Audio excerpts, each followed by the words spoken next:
Hello guys, কি অবস্থা সবার? আশা করি সবাই ভালো আছেন। আর একটা নতুন ভিডিওতে আপনাদের সবাইকে স্বাগতম।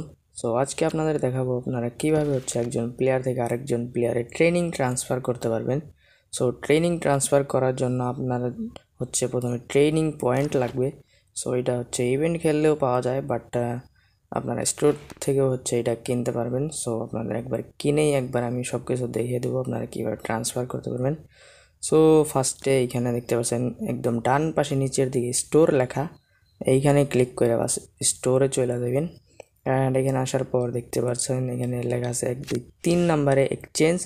এইখানে আসার পর একদম বাম সাইডে দেখতে পাচ্ছেন এখানে লেখা আছে আইটেম। সো এইটাই ক্লিক করবেন। অ্যান্ড এটাই ক্লিক করার পর এখানে দেখতে পাচ্ছেন extra line, training transfer point pack, এইগুলো আছে। বাস এখানে যে কয়েন চিহ্ন আর এটা দেওয়া আছে ট্রেনিং ট্রান্সফার পয়েন্ট, এটাই ক্লিক করে দিবেন। অ্যান্ড এখান থেকে আপনারা 500 কইরা আনলিমিটেড বার এই ট্রান্সফার পয়েন্ট আপনারা কিনতে পারবেন। সো আমার কাছে আছে অনেকগুলা, বাট আমি আপনাদের কিনে একবারে দেখাই দিতেছি। ওকে, তো এখানে আমার এই সব কেনা শেষ। এখন বাস এই ক্লাব অপশনে যাইয়া মাই টিম লেখা এইখানে ক্লিক করবেন। অ্যান্ড রিজার্ভ অপশন এখানে আছে। সো এখানে আমার সব রিজার্ভের প্লেয়ার ওপেন হয়ে গেছে।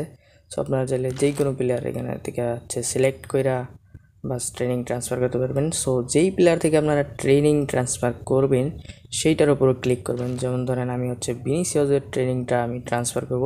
সো ভিনিসিয়াসের উপর ক্লিক করার পরে এখানে দেখতে পাচ্ছেন সবগুলো অপশন দেখা যাইতেছে। একদম নিচে যে অপশন আছে ট্রেনিং ট্রান্সফার, এটাই ক্লিক করবেন। অ্যান্ড এটা ক্লিক করার পর এইখানে এইরকম একটা ইন্টারফেস চলে আসবে। সো এখন আপনাদের কাজ আরেকটা প্লেয়ার যেটার উপরে আপনারা ট্রেনিংটা নেবেন সেইটারে সিলেক্ট করা। সো আমি সনের উপর ট্রেনিং নিব। অ্যান্ড সনরে ক্লিক করে এখানে বসাই দিলে হবে বাস।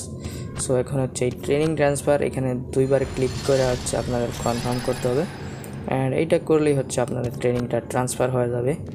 সো দেখতে পাচ্ছেন এখানে ট্রান্সফার অলরেডি হয়ে গেছে। সো এখানে একটা সমস্যা না আর কি, এটা কোনো সমস্যাই না অ্যাকচুয়ালি। সো এখানে দেখতে পাচ্ছেন এই ট্রেনিং একজনের থেকে আরেকজনের কাছে নিলে 10% ট্রেনিং এখানে লস হয়ে যায়। সো এটা আসলে কোনো ব্যাপার না, আগে তো তাও করা যাইতো না, একদম ফুল জিরো থেকে ট্রান্সফার করা লাগতো। বাট এখন ট্রেনিং ট্রান্সফার করা যায়, বাট এখানে 10% লস হয়ে যায় ট্রেনিং, বাট এটা কোনো কাহিনী না। সো এরকম করে আপনারা ট্রেনিংগুলো ট্রান্সফার করতে পারবেন একজন থেকে আরেকজনে। সো কোনো সমস্যা থাকলে অবশ্যই কমেন্টে জানাইতে পারবেন। আমি চেষ্টা করব সব কিছু ঠিক করার মানে সলভ করার। সো এই ভিডিও এইখানেই শেষ করতেছি, দেখা হবে অন্য কোনো ভিডিওতে। ততক্ষণের জন্য বাই বাই। চ্যানেলে নতুন হয়ে থাকলে অবশ্যই সাবস্ক্রাইব করতে পারেন। বাকি দেখা হবে অন্য কোনো ভিডিওতে, ততক্ষণের জন্য বাই বাই।